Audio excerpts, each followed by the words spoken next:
안녕하십니까. 심화생물학 실험 마지막 수업인 2주차 세 번째 시간입니다.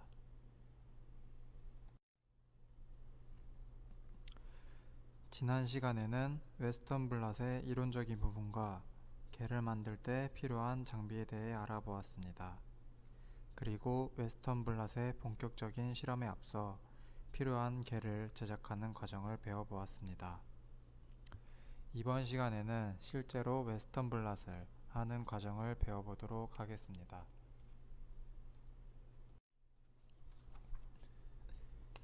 웨스턴 블랏의 전체적인 과정을 간단하게 정리하게 되면 첫 번째로 전기용동, 트랜스퍼, 퍼스트 안티바디, 세컨 안티바디, 마지막으로 디벨롭 과정으로 정리할 수 있습니다.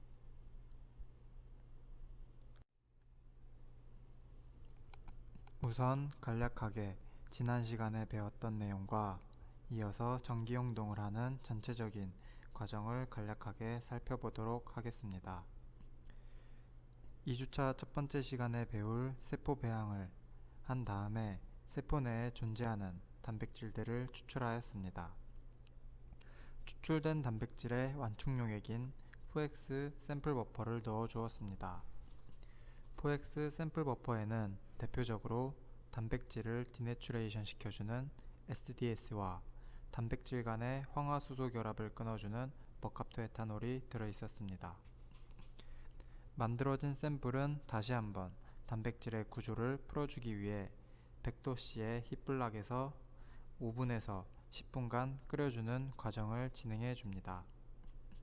이렇게 단백질 간의 구조를 풀어주는 이유는 전기용동을 할 때 모든 단백질들이 구조의 영향을 받지 않고 사이즈별로 분리될 수 있게 하기 위해서입니다.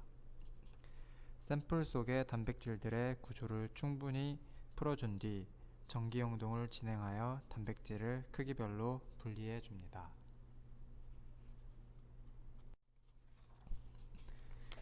다음으로는 본격적으로 실험을 하는 과정을 살펴보도록 하겠습니다. 2주차 첫 번째 시간에 다른 조교 선생님과 함께 만든 샘플을 준비해 줍니다.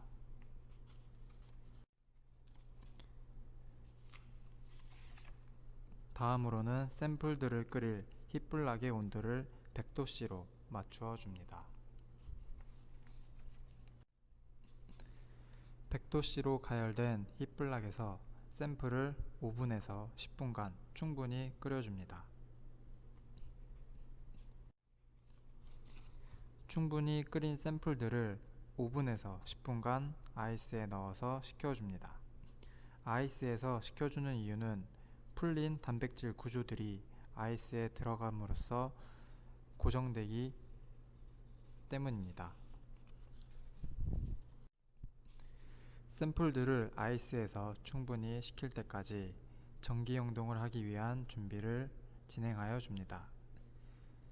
지난 시간에 만든 아크릴 아마이드 겔과 테트라셀이라 불리는 전기용동 장치를 준비하여 줍니다. 다음으로 보시는 것과 같이 겔을 렉에 고정시켜 줍니다. 이때 겔과 렉에 틈이 생기지 않도록 단단히 고정시켜 줍니다.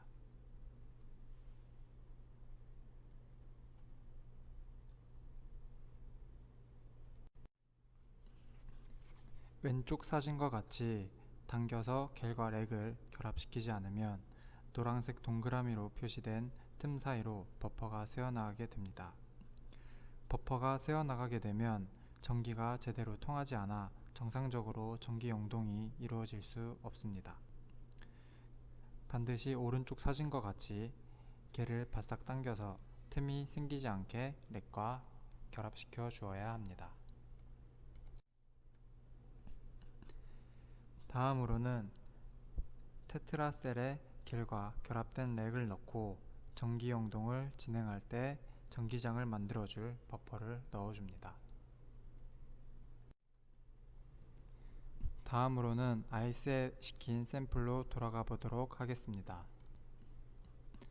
샘플을 끓이는 과정에서 증발하면서 이 튜브 뚜껑에 샘플들이 맺히게 되는데 이를 모아주기 위해 센트리퓨즈를 돌려줍니다.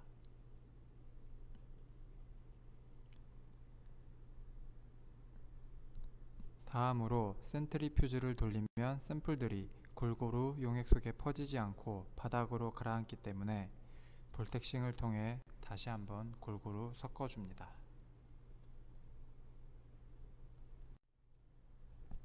우선 카메라에 겔에 존재하는 콤이 보이지 않아 샘플을 걸 콤을 제외한 부분에 원엑스 버퍼를 넣어 두었습니다.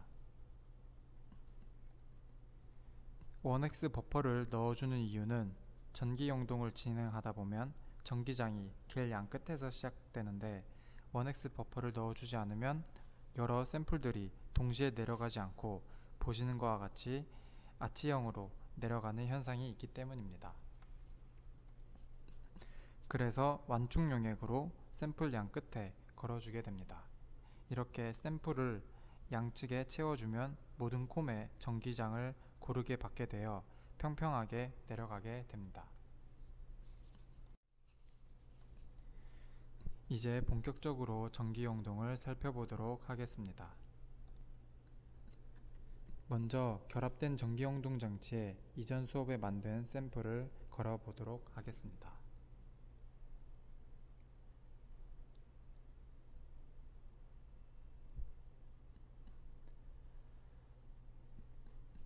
비록 카메라에는 정확하게 보이지 않지만 육안으로 잘 확인하다 보면 콤의 위치가 확인될 수 있습니다.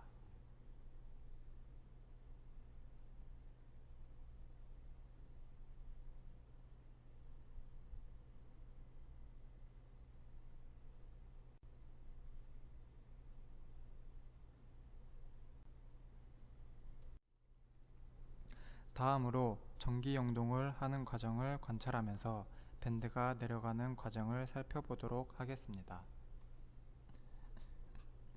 보시다시피 샘플들은 마이너스 차지에서 플러스 차지로 이동하게 됩니다. 전기 용동을 관찰하게 되면 스태킹 겔에서 응축이 이루어지는 것을 관찰할 수 있습니다. 다음으로 런닝 겔에 접어들면서 샘플들이 크기에 따라 분리가 이루어지게 됩니다.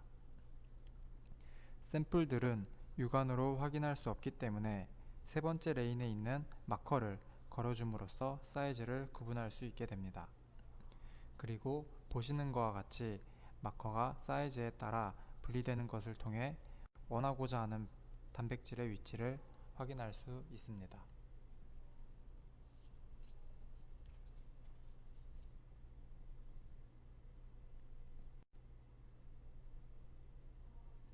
전기 용동은 약 1시간 30분에서 1시간 50분 정도 진행시켜 줍니다. 전기 용동을 마친 겔의 모습입니다. 우리가 확인할 단백질의 크기는 약 55kD입니다. 보시는 것과 같이 붉은색 화살표가 75kD 사이즈이며 초록색 화살표가 50kD이므로 우리가 보고자 하는 단백질은 붉은색 화살표와 초록색 화살표 사이에 있음을 알 수 있습니다. 추가적으로 마커의 경우에는 판매 회사마다 서로 사이즈가 다르기 때문에 해당 제품의 프로토콜을 확인해서 사이즈를 정확하게 확인해 줍니다. 웨스턴 블랏의 두 번째 과정으로 트랜스퍼에 대해 배워보도록 하겠습니다. 전기 용동을 통해 겔상에서 분리된 단백질은 시간이 지나면서 확산을 통해 겔상에 퍼지게 됩니다. 그렇기 때문에 오랜 시간 확산이 이루어지지 않고 안티바디를 통해 육안으로 관찰하기 위해서는 멤브레인 필터로 옮겨주어야 합니다. 그리고 이러한 과정을 트랜스퍼라고 합니다. 겔상에 존재하는 단백질들은 멤브레인에 옮기는 원리는 전기적 상호작용과 수소성 결합에 의해 이루어집니다. 단백질이 이동하는 방향은 전기 용동과 동일하게 마이너스 차지에서 플러스 차지로 이동하기 때문에 트랜스퍼 장치를 보고 정확하게 마이너스 차지와 플러스 차지의 방향을 확인하고 실험을 임해야 합니다. 만일 반대로 플러스 차지에서 마이너스 차지로 전류의 방향을 보내게 되면 겔상의 단백질들이 버퍼로 모두 퍼져버리게 됩니다.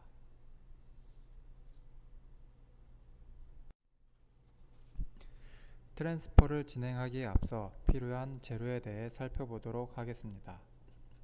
먼저 노란색을 적힌 트랜스퍼에 필요한 장치인 카세트와 탱크입니다. 카세트에는 멤브레인과 겔이 밀착이 잘 이루어지도록 스펀지를 함께 사용하게 됩니다. 다음으로는 트랜스퍼 과정 동안 멤브레인과 겔이 서로 흔들리지 않게 고정시켜주는 붉은색 글씨로 적힌 가운데에 3M 페이퍼가 필요합니다. 또한 겔상에 존재하는 단백질을 옮겨줄 멤브레인 필터가 필요합니다. 멤브레인 필터는 PVDF로 이루어진 소수성 물질입니다.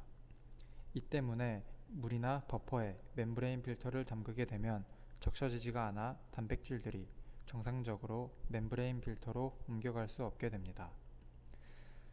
하지만 양극성인 메탄올에 멤브레인 필터를 적셔주면 멤브레인 필터의 소수성이 씻겨나가 친수성으로 전환되고 겔상의 단백질들이 멤브레인 필터로 옮겨갈 수 있는 상태로 액티베이션 되게 됩니다.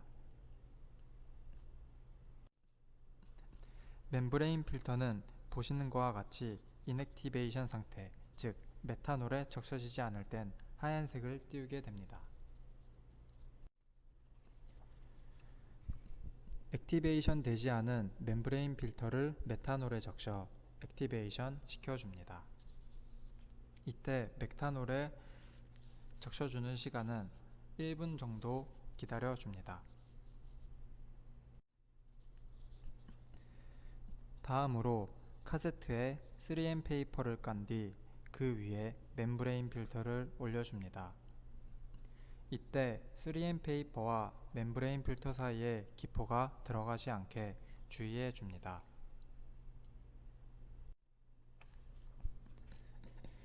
다음으로는 전기 영동을 마친 겔에서 우리가 확인해야 할 사이즈인 55kDalton 부분을 잘라 필요한 부분만 사용하도록 합니다. 앞서 준비한 필요한 부분만 자른 겔을 멤브레인 필터 위에 올려줍니다. 이때도 마찬가지로 멤브레인 필터와 겔 사이에 기포가 생기지 않게 주의하도록 합니다. 특히 멤브레인 필터와 겔 사이에 기포가 생기게 되면 겔에 존재하는 단백질들이 멤브레인 필터로 넘어가지 못할 수 있습니다. 또한 이 기포를 통해 멤브레인 필터에 존재하는 단백질들이 버퍼로 새어나갈 수도 있게 됩니다.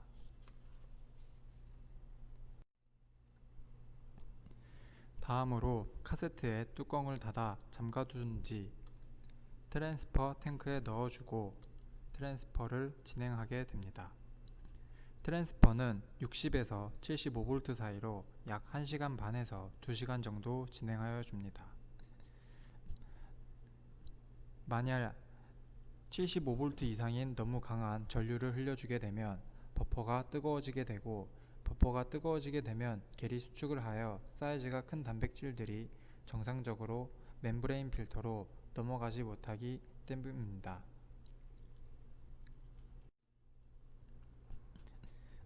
마지막으로 트랜스퍼가 제대로 이루어졌는지 확인하여 줍니다.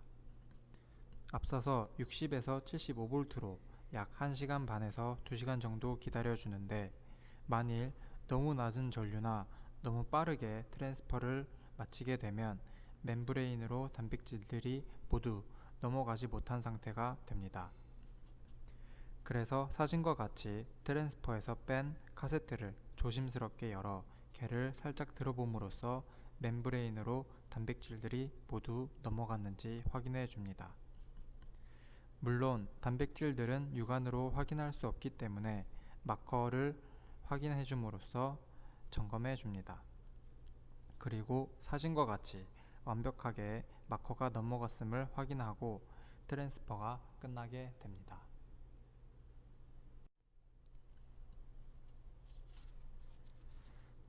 다음으로는 블락킹과 퍼스트 안티바디에 대해 배워보도록 하겠습니다. 우선 블라킹이란 사진에 빗금으로 표시된 부분과 같이 겔이 존재하지 않는 부분의 멤브레인에 퍼스트 안티바디나 세컨 안티바디가 붙지 못하게 하는 작업입니다. 만일 블라킹 과정을 거치지 않는다면 퍼스트 안티바디나 세컨 안티바디가 빗금친 부분에 비특이적으로 결합하는 현상이 생기게 되고 이후 디벨롭하는 과정에서 우리가 보고자 하는 특정 단백질들이 깔끔하게 검출되지 않습니다. 일반적으로 블라킹으로 사용하는 용액은 스킨밀크와 BSA 두 종류가 있습니다. 블라킹을 위해 사용되는 용액은 일반적으로 스킨밀크와 BSA 두 종류가 있다 하였습니다. 스킨밀크의 경우에는 가장 흔히 사용되는 블라킹 용액입니다. 스킨밀크의 경우 블라킹 효과가 매우 뛰어나지만 일부 안티바디와 보고자 하는 단백질 간의 결합력이 감소할 수 있다는 보고가 있습니다. 반대로 BSA의 경우에는 블라킹 효과는 조금 떨어지지만 안티바디와 단백질 간의 결합력이 강하다는 장점을 가지고 있습니다. 그래서 각자 보고자 하는 단백질의 특성과 성질을 고려하여 알맞은 블라킹 용액을 사용하셔야 합니다. 본 실험에서는 보고자 하는 단백질이 스킨밀크로 충분히 깨끗하게 검출될 수 있기 때문에 스킨밀크를 통해 블라킹을 진행하였습니다. 스킨밀크로 블라킹을 진행할 시 상온에서 30분에서 1시간 혹은 4도씨 인큐베이터에서 오버나잇하여 진행하게 됩니다.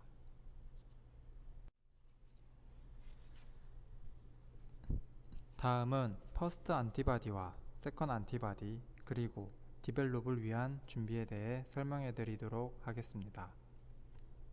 우선 A번과 같이 멤브레인과 우리가 보고자 하는 단백질을 안티젠이라고 표현해 보도록 하겠습니다. 첫 번째로 블라킹 과정을 마치게 되면 퍼스트 안티바디를 넣어주게 됩니다. 이때 퍼스트 안티바디는 보고자 하는 단백질에 특이적으로 결합할 수 있는 안티바디입니다.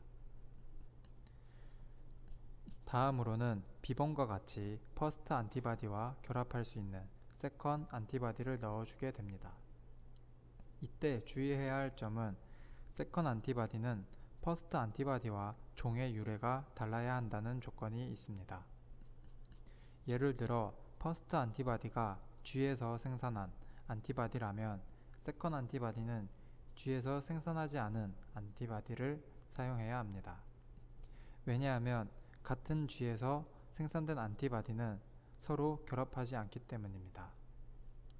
그래서 반드시 퍼스트 안티바디와 세컨 안티바디는 서로 다른 종에서 생산된 안티바디를 사용하셔야 합니다. 마지막으로 형광물질이 달린 ECL을 뿌려줌으로써 디벨롭을 할 수 있는 준비가 됩니다. ECL의 경우에는 세컨 안티바디와 결합하게 되고 액티베이션이 되어서 빛을 내며 육안으로 확인할 수 있게 됩니다. 그리고 이 빛이 필름에 현상을 하도록 해줍니다. 마지막으로 A번과 B번에 별로 표시된 부분이 있는데 이는 비특이적으로 결합한 경우입니다. 이 때문에 A 과정, B 과정, C 과정 중간중간에 워싱을 통해서 비특이적인 결합을 씻어주고 결과를 깔끔하게 관찰할 수 있게 진행해야 합니다.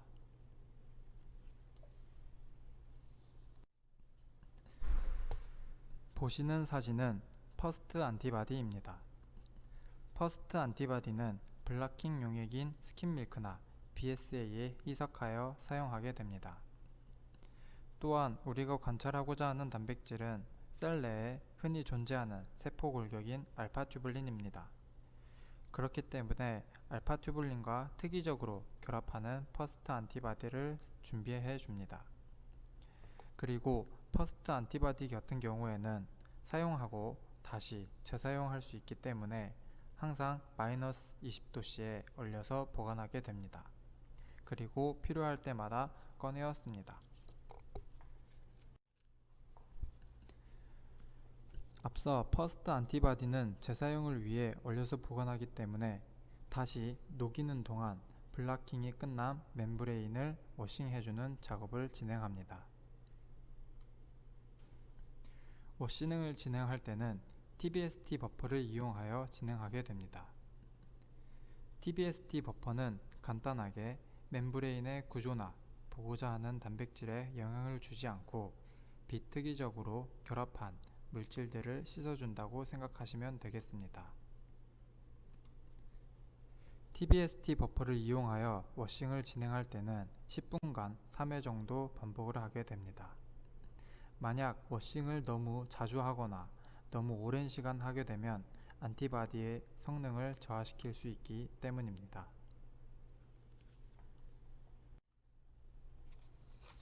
워싱이 끝나면 TBST를 버려준 뒤 녹은 퍼스트 안티바디를 부어줍니다. 이후 4도씨 쉐이커에 오버나잇을 진행하게 됩니다.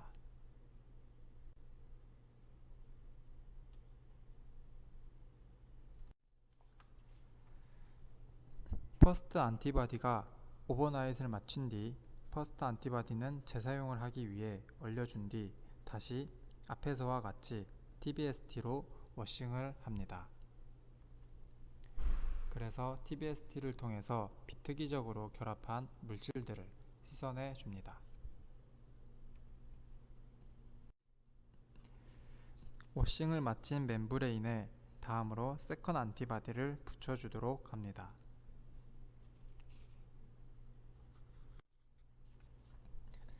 세컨 안티바디는 스킨밀크에 녹여서 사용하게 됩니다. 또한 세컨 안티바디는 소량을 넣어주기 때문에 용액 속에 팁을 담궈서 넣어주어야 깔끔하게 넣어줄 수 있습니다. 그리고 잘 섞일 수 있도록 한 번씩 저어주게 됩니다. 세컨 안티바디 반응 시간은 상온에서 1시간에서 약 2시간 정도 반응을 진행하게 됩니다. 마찬가지로 세컨 안티바디 반응이 끝나면 동일하게 워싱을 진행해 줍니다.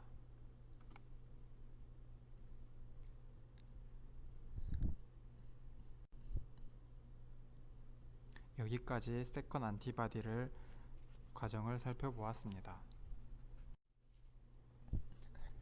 마지막으로 디벨롭 과정에 대해 배워보도록 하겠습니다. 세컨 안티바디 워싱을 끝날 즈음 디벨롭을 하기 위해 ECL을 준비하여 줍니다.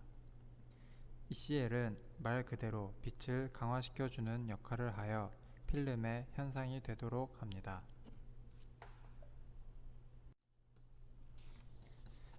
각 실험실마다 사용하는 ECL 제품이 다르며 저희 연구실에서는 두 가지 용액을 1:1로 섞어서 사용하는 ECL을 사용하게 됩니다.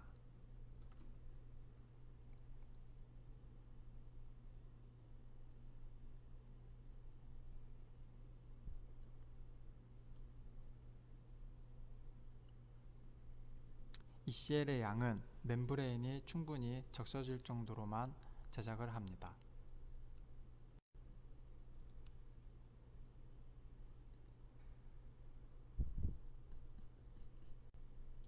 추가적으로 ECL을 만든 뒤에는 두 용액이 잘 섞이도록 볼텍싱을 진행하여 줍니다.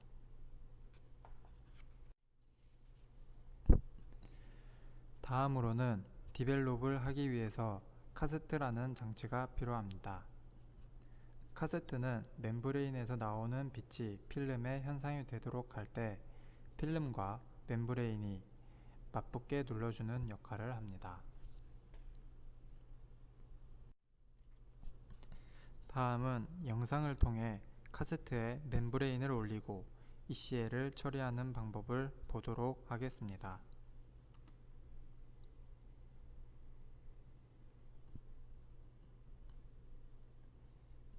멤브레인에 물기가 제거될 수 있도록 티슈를 통해 깨끗하게 닦아줍니다. 이때 주의해야 할 점은 멤브레인이 너무 말라지지 않게 빠른 시간 내에 실험을 진행하여 줍니다.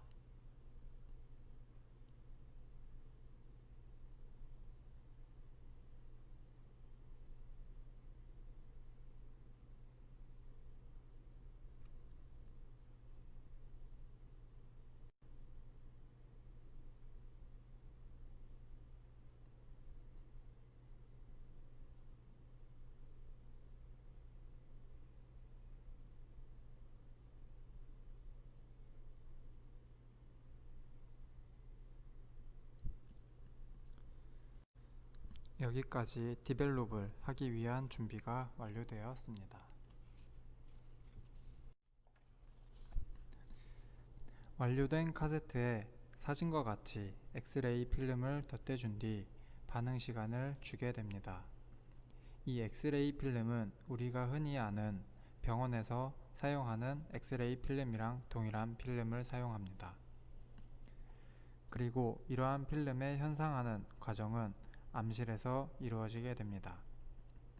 왜냐하면 엑스레이 필름은 빛을 받음으로써 현상되기 때문에 빛이 있는 곳에서 실험을 진행하면 엑스레이 필름이 모두 타버려 우리가 보고자 하는 단백질을 확인할 수 없습니다. 지금부터는 모든 실험이 암실에서 진행되기 때문에 이론적인 설명만 진행하고 영상이 없다는 점 양해 부탁드리겠습니다.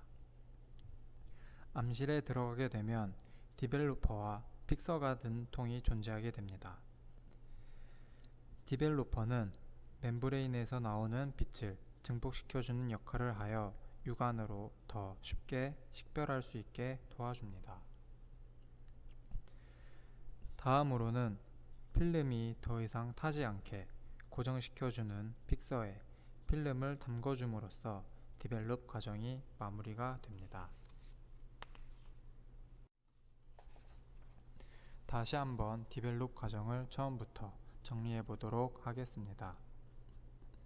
카세트와 함께 빛이 없는 암실로 이동하여 줍니다. 다음으로 필름을 카세트에 넣어 반응을 하게 됩니다. 이때 반응하는 시간은 보고자 하는 단백질의 양에 따라 좌우가 됩니다. 단백질 양이 많으면 많을수록 더 짧은 시간 내에 금방 필름의 현상이 되며 단백질 양이 적으면 적을수록 오랫동안 반응을 해주어야 합니다. 일반적으로 우리가 보고자 하는 세포 내 골격을 이루는 알파튜뷸린은 매우 많은 양이 존재하기 때문에 짧은 시간인 1초에서 10초 사이에 확인할 수 있게 됩니다. 다음으로는 디벨로퍼에 담궈 필름에 현상될 단백질이 육안으로 볼 수 있게 증폭될 수 있게 기다려줍니다. 다음으로 단백질이 충분히 육안으로 관찰되면 픽서에 담궈 더 이상 필름이 타지 않게 고정시켜 줍니다. 그리고 이로써 결과를 확인할 수 있게 됩니다. 다음 사진은 앞서 1주차부터 만든 샘플을 걸어본 결과입니다. 총 6개의 샘플을 걸어보았고 동일하게 알파튜뷸린이 나온 것을 확인할 수 있습니다.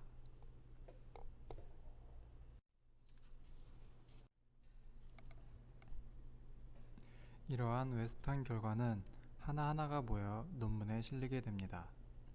지금 보시는 논문은 최고의 학술지인 네이처에 실린 웨스턴 결과입니다.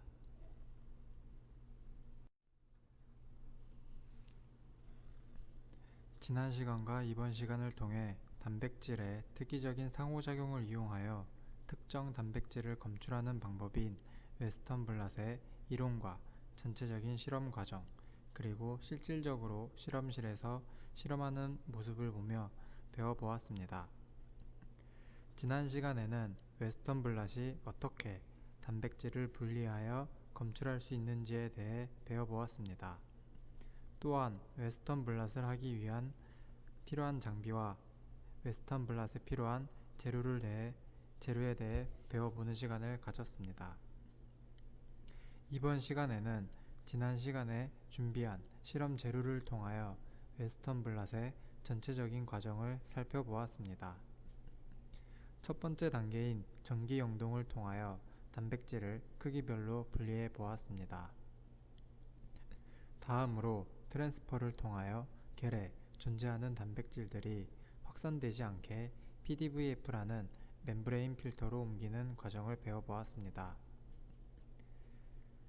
그리고 블라킹을 통해 단백질이 존재하지 않는 부위의 멤브레인 필터에 코팅하는 과정을 살펴보았습니다. 다음으로 보고자 하는 특정 단백질과 특이적으로 상호작용하는 퍼스트 안티바디를 처리해 주었습니다. 그리고 빛을 내는 데 필요하고 빛을 증폭시켜주기 위해 세컨 안티바디를 처리해 주었습니다. 또한 빛을 내는 ECL을 처리함으로써 단백질을 육안으로 확인할 수 있게 하였습니다. 마지막으로 암실에서 필름 현상을 통하여 육안으로 직접 단백질을 확인하는 단계까지 마무리하였습니다. 비록 간단한 실험이었기에 단백질이 증가하는 현상이나 감소하는 현상과 같은 다이나믹한 현상을 관찰하지 못했지만 웨스턴 블랏을 하기 위한 아주 기본적이고 필수적인 단계 하나하나를 알아보는 시간을 가져볼 수 있었습니다. 여기까지 1주차 실험부터 2주차 세 번째 강의까지 따라오시느라 수고 많으셨습니다.